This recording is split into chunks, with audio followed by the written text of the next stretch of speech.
Assalamualaikum dan selamat sejahtera.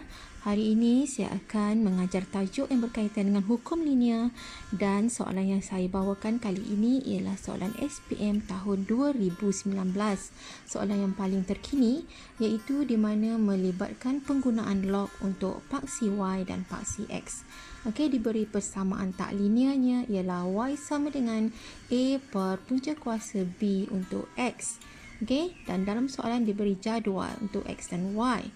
Okey, di sini diminta soalan A-nya bina satu jadual. Okey, kemudian yang berkaitan log X dan log Y, soalan B-nya plotkan mengikut skala, seterusnya lukiskan garis lurus penyuaian terbaik, dan soalan C cari nilai A dan B. Langkah-langkah yang perlu kita ikut semasa menjawab soalan hukum linear yang membawa 10 markah ini. Yang pertama ialah kita kena bina jadual. Jadi jadual yang asal diberi ialah X dan Y. Okey, dan dalam soalan dah pun disebut bina jadual log asas 10X dan log asas 10Y. Jadi yang bahagian atas ini kita buat untuk yang X, iaitu log asas 10X ataupun boleh ditulis sebagai LGX. Dan yang di bawahnya LGY. Okay, ikut kedudukan ni, X di atas, Y di bawah. Okey, jadi setiap satu nilai ini kita kena tekan kalkulator untuk mendapatkan nilainya. Contohnya dekat sini log X. Jadi kalau sini 0.34, jadi kita tekan dekat kalkulator ini log 0.34. Okey, adalah persamaan dengan negatif 0.468. Kita kena ambil kepada dua tempat perpuluhan, jadi negatif 0.47. Okey, kemudian kita buat untuk yang kedua log 0.43. Okey, 0.43 sama dengan negatif 0.3665. Kita ambil kepada dua tempat perpuluhan, negatif 0.37. Okey, begitulah seterusnya kita buat untuk log X. Jadi di sini saya dah lengkapkan semua nilai untuk log X. Okey, dan ingat semua nilai ini kita kena tulis dia kepada dua tempat perpuluhan. Kemudian kita buat untuk log Y. Okey, log Y contohnya dekat sini 47.68. Jadi tekan log 47.68. Okey, kita dapat nilainya 1.68. 1.68 ya. Jadi kalau kita buat pula untuk 25 log 25.12. Okey, kita dapat 1.40. Okey, dan kita lengkapkanlah semua ini dengan menekan log. Okey, saya dah lengkapkan semua jadual untuk log asas 10Y. Okey, dan semua nilai ini dalam jadual ditulis kepada dua tempat perpuluhan.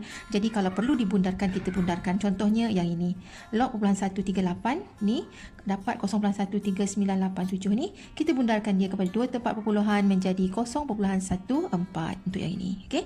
Soalan yang keduanya iaitu diminta plotkan, diminta plotkan graf log asas 10Y melawan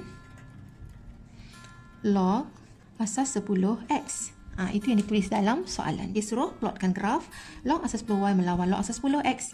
Jadi di sini kita pergi kepada langkah yang kedua, iaitu kita kena kenal pasti paksi X dan paksi Y. Okey, iaitu yang mana kalau ditulis plotkan ini melawan ini, jadi yang mula-mula ini ialah merupakan paksi Y, yang melawan yang ini bermaksud yang kedua ini ialah paksi X-nya. Okey, bila kita nak plotkan, kita kena buat paksinya ikut skala yang diberi. Okey, berdasarkan kepada soalan tadi, diberi paksinya, skalanya ialah, skala untuk paksi ialah, saya tuliskan di sini, paksi X-nya ialah 2 cm, mewakili 0.1 unit, dan paksi Y ialah 2 cm 0.2 unit. Jadi kita kena, bila buat paksi kena ikut skala. Okey, lepas ni kita nak lakarkan graf pula, nak lukiskan graf. Jadi kita kena buat paksi, kita akan guna kertas graf. Okey, sekarang saya pun dah bina dia punya paksi mengikut skala. Okey, yang ini ialah log X. Okey, yang ini log Y. Okey, ikut sini. Paksi Y-nya ialah log Y, paksi X-nya log X. Okey, jadi kemudian saya gunakan skalanya untuk paksi X 2 cm 0.1. Okey, kemudian untuk paksi Y 2 cm 0.2, kenaikkan dia. Jadi yang di sini saya gunakan magic color ya. Jadi awak kalau masa di sekolah yang menggunakan kertas graf mesti menggunakan pensel sepenuhnya. Jadi di sini kena guna pensel sepenuhnya lah. Kan kalau saya gunakan pensel pula tak nampak pula kan. Okey, kemudian kita tinggal lagi nak menandakan koordinat-koordinat yang terdapat dalam jadual ini, pindahkan ke sini. Contohnya yang pertama, bila log asas 10x-nya negatif 0.47. Ini negatif 0.4, 0.47 ialah di sini. Okey, kemudian dia punya nilai y-nya 1.68. 1.6 di sini, 68. 1.7 sini jadi 1.68, 62, 468. Okey, di sini. Okey, tandakan macam tu. Kemudian pergi kepada yang kedua, negatif 0.37. 37 lagi sekali dekat sini. Okey, 37 dengan 1.4. Jadi naik kepada 1.4. Okey, di sini. Okey, kemudian yang ketiga, negatif 0.26. Negatif 0.26 di sini, nilainya 1.1. Okey, jadi 0.26, 1.1 di sini, 1.0, 1.1, 1.2. Jadi di sini. Okey, 0.26, 1.1. Okey, jadi saya tandakan dia di sini. Okey, jadi plotkan semua koordinat, tandakan elok atas kertas graf. Okey. Okey, saya dah plotkan semua titik. Kemudian saya buatkan ni kita dah buat paksi ikut skala. Ni dah sudah. Kemudian ni dah sudah. Kemudian kita plotkan titik, dah sudah. Lukis garis lurus penyuai yang terbaik. Okey, seperti yang saya dah buat yang warna hijau ni.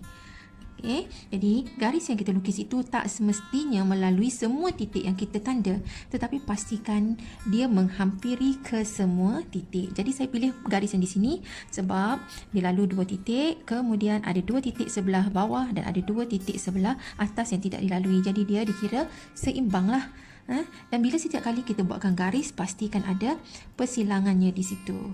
Sebab kita akan akan buat langkah yang ke-6 ni, iaitu daripada graf cari M dan C. Okey, jadi kita dah tahu dah dekat sini. Dia punya C-nya ialah berapa C-nya? Daripada graf ini kita dapati iaitu nilai C-nya ialah 0.2468. Ini 0.5. Jadi 0.48 pintasan Y-nya. 0.48. Kemudian kita nak cari kecerunan.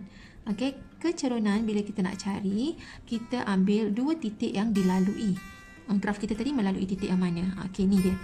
Ni dia titik yang dilalui. 1, 2. Pilih yang jauh. Okey, 2 titik yang dilalui. Jangan pilih pintasan ini. Jangan pilih pintasan Y. Okey, kita pilih titik yang lain yang dilalui. Jadi ada 2. Yang ini yang pertama, ni yang kedua. Jadi berdasarkan kepada jadual tadi, okey, jadual yang kita dah buat tadi tu. Yang ini, okey, yang ini koordinatnya ialah yang kedua ni, iaitu X-nya ialah negatif 0.37 X-nya, Y-nya ialah 1.40. Okey, yang titik yang ini pula ialah 2 titik yang terakhir. Okey, ini dia titiknya. Iaitu 0.03 dan 0.4 Y dia. 0.40. Okey, jadi kita dah kenal pasti koordinat yang dilalui. Jadi kita cari dia punya kecerunan. Maka dia punya kecurunannya ialah C, kita dah tahu ni tadi. Okey, tu C dia. Maka dia punya kecerunan ialah sama dengan ikut formula yang inilah. Y2 tolak Y1. Okey, bahagi X2 tolak X1. Jadi kita boleh sajalah nak pilih ini sebagai X1, Y1, X2, Y2 atau terbalik pun tak ada masalah. Jadi katalah dekat sini yang ini saya pilih sebagai X1, Y1, yang ini X2, Y2. Jadi kita masukkan Y2-nya 1.40 tolak dengan Y1-nya 0.40. Bahagi dengan X2-nya negatif 0.37 tolak dengan 0.03. Jadi kita guna kalkulator. Dapat nilainya ialah negatif 2.5. Jadi ini dia punya kecerunan. Okey, jadi di sini kita dah pun cari, daripada graf kita dah cari kecerunan dan C. Okey. Jadi setiap kali menjawab soalan hukum linear, pastikan dah siap graf, kita cari dia punya kecerunan ikut kaedah yang saya tunjukkan tadi dan cari pintasan. Jadi pastikan graf yang kita lukis membuat pintasan dengan paksi Y supaya kita boleh cari dia punya C. Okey, yang ketujuh ialah kita tukar persamaan daripada tak linear kepada linear. Kita nak buat yang ketujuh sekarang. Okey, ini persamaan yang asal yang diberi dalam soalan. Y sama dengan A per punca kuasa B untuk X. Okey, jadi di sini ini dipanggil persamaan tak linear. Okey, persamaan tak linear. Jadi, kita perlu tukar daripada persamaan tak linear ini menjadi persamaan linear. Okey, macam mana persamaan linear? Ialah bentuknya Y sama dengan MX tambah C. Perlu tukar bentuk ini sebab tadi graf yang kita lukis tu graf garis lurus kan? Okey, jadi berdasarkan kepada graf tadi, grafnya ialah log Y melawan log X. Kan? Jadi kita kena tukarkan dia punya persamaan ini, asalnya Y. Jadi kita kena tukar dia menjadi log Y. Bila nak kena log, jadi kita kena logkan Y ini, kita tambahkan log Y sama dengan, okey, bila kita tambah log di sebelah kiri, kita kena tambah juga log di sebelah kanan. A per punca kuasa BX. Okey, kita kena tambahkan kiri dan kanan. Okey, kemudian bila dah masuk log, kita kenalah gunakan hukum log. Hukum log ialah bila bahagi maksudnya tolak. Okey, log A tolak log B. Okey, punca kuasa X, punca kuasa B X. Okey, jadi di sini log Y. Okey, kemudian yang punca kuasa ini kita kena tulis dia sebagai log A tolak log, yang ini kena jadikan dia sebagai X kuasa, oleh kerana ini B, punca kuasa B, jadi dekat sini X kuasa 1 per B. Okey, lagi sekali kita kena tukar dia mengikut hukum log, iaitu bila ada kuasa, the index kat atas sini, kita kena bawa ke hadapan. Okey, hukum log ini kena tulis di depan. Jadi, kita kena tulis dia sebagai tolak 1 per B log X. Okey, kemudian kita nak tukar dia menjadi persamaan Y sama dengan MX tambah C. Jadi, yang ini, yang tak ada X dan Y ini, kita kena letak di hujung dan dia adalah merupakan C-nya. Okey, jadi saya pindahkan, tukar kedudukan. Okey, dia jadi log Y sama dengan ni pindahkan ke depan tolak 1 per B log X tambah yang ini letak ke belakang log A. Okey, daripada situ kita tengok yang ini mengikut graf tadi, graf yang kita dah lukis ini. Ni log Y adalah merupakan paksi Y. Jadi yang ini adalah merupakan paksi Y-nya, Y besar. Dan paksi X-nya ialah log X. Jadi yang ini adalah merupakan X, paksi X. Jadi kita kena buat Y sama dengan MX tambah C. Jadi M-nya ialah yang berhampiran dengan X. Jadi ini X-nya, yang di depan ini adalah merupakan dia punya M. Okey. Dan yang di belakang ini adalah merupakan dia punya C. Okey, C dia. Ini. Okey, jadi sekarang daripada sini kita dapat tuliskan bahawa iaitu log A adalah sama dengan C. Okey, log A adalah sama dengan C. Dan satu lagi, kecerunannya adalah sama dengan negatif 1 per B. Kecerunan adalah sama dengan negatif 1 per B. Okey. Merujuk kepada soalan yang asalnya tadi, kita kena jawab dah, tukarkan pun persamaan tak linear kepada linear kita dah buat. Jadi yang akhir ini kita nak jawab soalan. Soalannya ialah dia suruh cari apakah dia nilai A dan nilai B. Okey, cari A dan B. Okey, sekarang kita nak cari A dan B. Okey, kat sini. Okey, jadi log A sama dengan C. C ialah pintasan tadi. Ni pintasan tadi. Berapa kita dapat pintasan tadi? Pintasannya ialah 0.48. Jadi kita ganti kat sini. Log A adalah sama dengan pintasannya iaitu 0.48. Dan kecerunan pula adalah sama dengan negatif 1 per B. Dan tadi kita dah buat kecerunannya ialah negatif 2.5. Jadi dekat sini saya gantikan kecurunannya dengan negatif 2.5 adalah sama dengan negatif 1 per B. Okey, jadi di sini kita dah bolehlah cari nilai. Iaitu nilai untuk A. Nilai untuk A adalah sama dengan log ini, bila kita nak cari A, jadi log ini pindah sini, dia akan jadi NT log 0.48. Jadi maka A adalah sama dengan, macam mana kita nak cari, kita tekan shift, tekan log. Okey, kemudian tekan 0.48. Kita akan dapat jawapannya ialah 3.0199.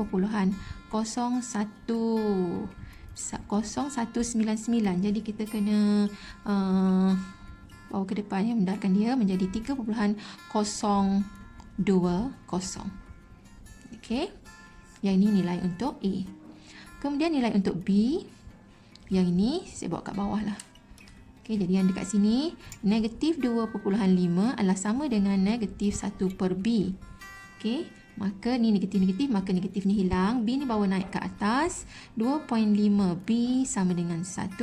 Maka B adalah sama dengan 1 bahagi 2.5. Okey, jadi di sini 1 bahagi 2.5. Jadi kita dapat B-nya adalah sama dengan 0.4. Okey, jadi itu dia, saya dah tunjukkan bagaimana daripada awal kita menyelesaikannya mengikut mengikut langkah-langkah yang dah ditunjukkan, iaitu pertamanya bina jadual, kenal pasti paksi X dan Y, buat paksi mesti ikut skala. Okey, ikut skala dia. Plotkan, buat jadual ini mesti kepada 2 tempat perpuluhan. Itu kena ingat. Lepas tu plotkan titiknya. Okey, seterusnya lukiskan garis lurus penyuaian terbaik sehinggalah kita dapatkan graf dia. Okey, dapatkan grafnya yang ini. Seterusnya daripada graf kita cari M dan C. Dah dapat M dan C daripada graf, barulah kita buat proses menukarkan persamaan tak linear kepada linear. Ini dia yang kita buat penukaran persamaan tak linear menjadi persamaan linear. Ini persamaan tak linear, ini persamaan linear dia. Okey, ini Y-nya, ini X-nya dan ini M. Sebab daripada sini kita nak kenal pasti apa dia M dan apa dia C. Okey, bila kita boleh kenal pasti apa M dan apa C, barulah kita boleh menjawab soalan yang akhir sekali, soalan D biasanya.